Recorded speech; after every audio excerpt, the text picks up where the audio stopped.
The first step is going to just be taking some rice in a bowl. There's no particular amount, you just want to put as much rice as you're going to put water. Basically just enough, so then you have rice, water covering your rice. Mix it around a little bit to get the water in there and let it sit for 30 minutes. After 30 minutes of sitting, you're just gonna stir it around in here, kind of get the water looking creamy. And you're gonna want to just strain it into a different bowl. You can eat this, throw it out. It's good rice. It's ready to cook. So now, all you need is a jar. You can use either a paper towel, cheesecloth, or a burping lid.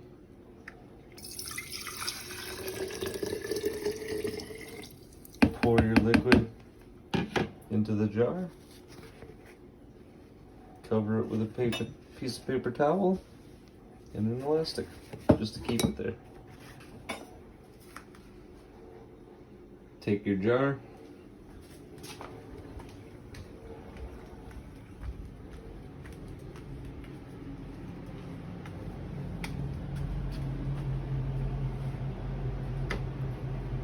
set it on your shelf for a few days.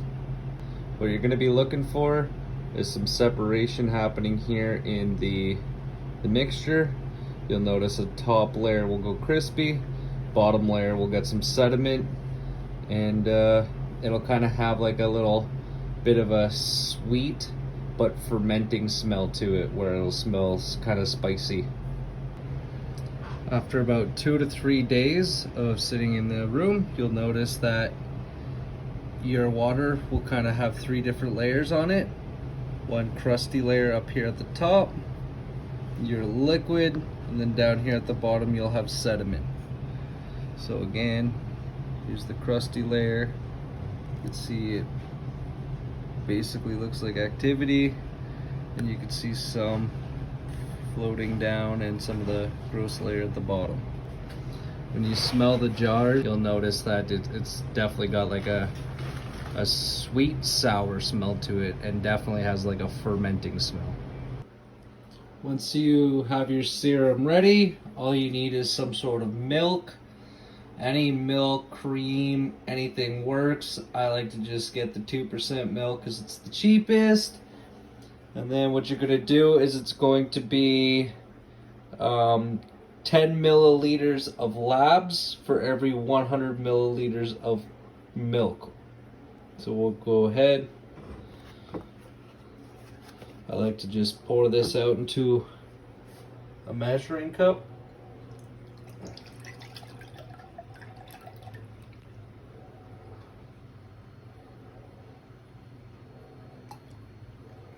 So this is a 600 milliliter jar. So I like to usually go about 500 milliliters of milk. It will end up expanding a little bit, so you do want to leave a bit of room. I do have 600 mils of milk here. So we will need to grab 60 mils of our labs.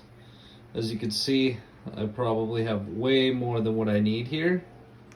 So that's fine, but we'll go ahead. Just grab some of this. I'll use this one. So when you're grabbing it, you do want to just stick your syringe just below.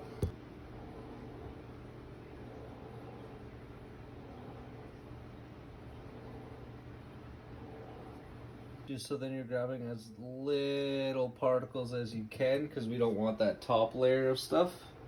You go ahead and you just spray it in. So there's one.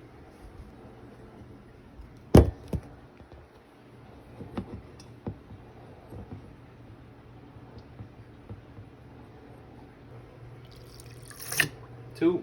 And I'm just going to do the last 4 quickly. Once you've added all of your labs into the cream, you can throw out whatever you have left. This is basically useless at this point. The only other thing you could do is get more cream, get another container, and make another batch. I typically like to make them at around 600 to a liter at a time. At this point, I'll just I'll clean my jars since I do reuse the same ones. If you guys have new ones, then you don't have to reuse them, but I like to clean them out just with some soap and water. I'll come in here, I'll just mix up my milk and my lab serum that I added in. And then depending on which jar I'll use, I'll probably just use this jar for now. We'll just pour in our cream.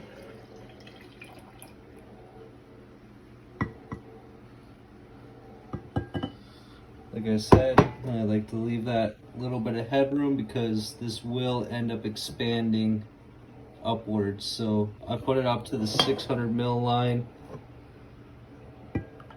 The rest of this just down the drain.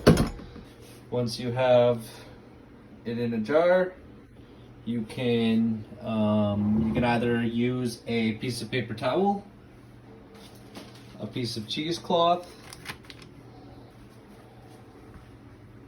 If you have one, you can also use a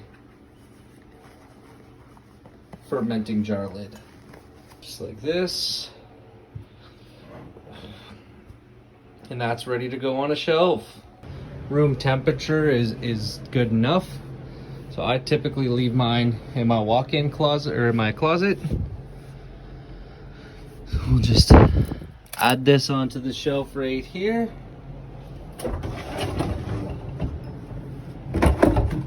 Close up the closet, and then we'll come back in about 4 to 5 days, checking on it every 48 hours just to see how it's coming along. You'll notice that after about 3 to 4 days, there'll start to be a separation where you'll have a thick curd on top, some liquid in the middle, and then a filament in the bottom layer. And that's how you could tell that the process is going along great. This is after 1 day in the closet. You'll start to notice it separate like this. And this is when you know that it's doing the right thing. This is day 2 of labs in the cupboard. After around 3 days inside the closet, we should be good to go. But one really good way to be able to tell is if the water is it's like cloudy water, and you can see that all of the milk has separated into the cheese. So now we'll take this and we'll go and separate everything. So once you have your labs ready, we're gonna go ahead and we're just gonna separate it and strain it out using some cheesecloth.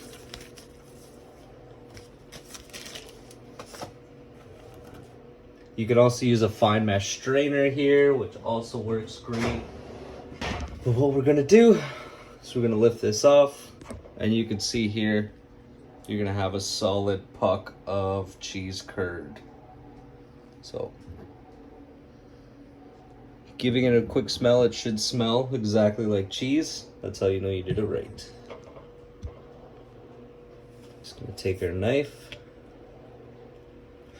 We're just gonna cut this into 4 pieces to make it easier to take out. And we're gonna go ahead and just scoop out our cheese curds.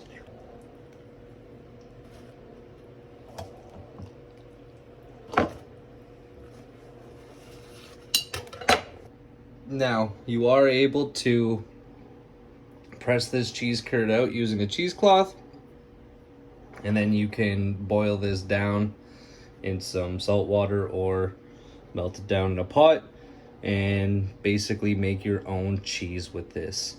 Or you could take it as it is, break it up and put it in your garden, and it will act as a natural nutrient as well as having tons of microorganisms already packed inside of it. Next thing we're going to do is we're just going to strain the rest of this liquid inside of this glass jar, using a little bit of cheesecloth to strain out any of the big things.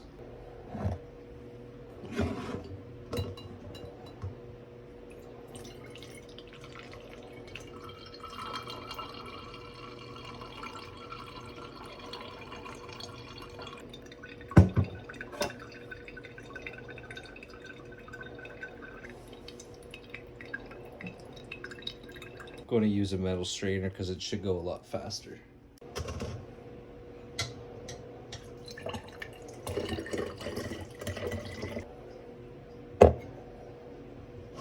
So, once you've strained everything out of here, you'll notice that there's a bunch of sediment in the bottom. That's basically garbage. I'll normally throw the cheesecloth as well as all cheese into my outdoor soil because it's natural bacteria and will break down. This, you're left with labs. So this is what we've been making. This will be active bacteria. We can spray this directly onto our plants or in our soil as it is. This will last up to about a week inside the fridge. Or if you want, you can also mix this equal parts labs with equal parts molasses for it to be shelf stable for up to 6 months. And that's the process.